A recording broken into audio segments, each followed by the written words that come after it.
Hanya apabila kita beriman, barulah kita dipilih oleh Tuhan. Mari kita buka buku 1 Samuel bab 16. Ayat 1. Berfirmanlah Tuhan kepada Samuel, "Berapa lama lagi engkau berdukacita karena Saul? Bukankah ia telah kutolak sebagai raja atas Israel? Isilah tabung tandukmu dengan minyak dan pergilah. Aku mengutus engkau kepada Isai, orang Betlehem itu, sebab di antara anak-anaknya telah kupilih seorang raja bagiku." Tetapi Samuel berkata, "Bagaimana mungkin aku pergi? Jika Saul mendengarnya, ia akan membunuh aku." Firman Tuhan, "Bawalah seekor lembu muda dan katakan, aku datang untuk mempersembahkan korban kepada Tuhan. Kemudian undanglah Isai ke upacara pengorbanan itu." Beginilah cerita berlaku apabila Samuel memanggil Isai dan semua anak lelakinya dari Betlehem untuk mengurapi orang yang dipilih Tuhan untuk menjadi raja. Dia memanggil semua anak lelaki Isai untuk menentukan siapakah yang telah dipilih oleh Tuhan. Ayat 6. Ketika mereka itu masuk dan Samuel melihat Eliab, lalu pikirnya, "Sungguh, di hadapan Tuhan sekarang berdiri yang diurapinya." Ketika Samuel melihat Eliab, anak sulung, dia berfikir, pastilah ini orang yang akan diurapi. Ayat 7.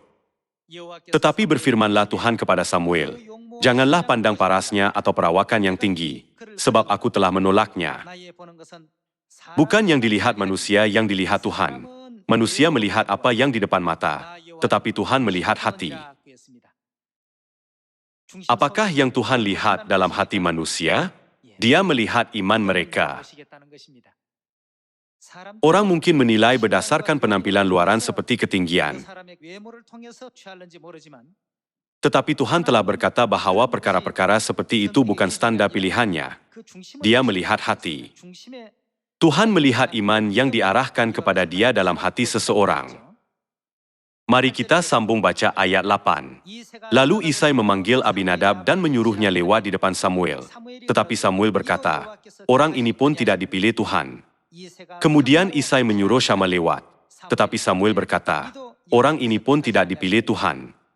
Demikianlah Isai menyuruh ketujuh anaknya lewat di depan Samuel. Tetapi Samuel berkata kepada Isai, "Semuanya ini tidak dipilih Tuhan." Lalu Samuel berkata kepada Isai, "Inikah anakmu semuanya?" Jawabnya, "Masih tinggal yang bungsu, tetapi sedang menggembalakan kambing domba." Kata Samuel kepada Isai, "Suruhlah memanggil dia, sebab kita tidak akan duduk makan sebelum ia datang kemari." Kemudian disuruhnyalah menjemput dia. Ia kemirah-mirahan, matanya indah dan parasnya elok. Lalu Tuhan berfirman, "Bangkitlah, urapilah dia, sebab inilah dia." Samuel mengambil tabung tanduk yang berisi minyak itu dan mengurapi Daud di tengah-tengah saudara-saudaranya. Sejak hari itu dan seterusnya berkuasalah roh Tuhan atas Daud. Di sini, antara 8 orang anak lelaki Isai di Betlehem, Tuhan menyuruh Samuel untuk mengurapi Daud, anak bungsu. Samuel berfikir, Elia pastilah orang untuk menjadi raja dan berniat untuk mengurapi dia. Tetapi Tuhan berkata, bukan dia. Kemudian, Isai memanggil anak yang kedua, Abinadab. Bukan dia. Dia juga memanggil anak ketiganya, Syama. Bukan dia. Satu demi satu, ketujuh-tujuh anak lelaki lewat di depan Samuel. Tetapi Tuhan menolak mereka semua. Kalau begitu, mengapa Tuhan berkata bukan? Mari kita fikirkannya. Tuhan berkata, "Aku tidak melihat apa yang manusia lihat. Manusia melihat penampilan luaran, tetapi aku melihat hati." Melihat hati mereka, Tuhan memilih Daud karena dia menganggap Daud paling betul dalam iman dan semua aspek untuk menjadi raja.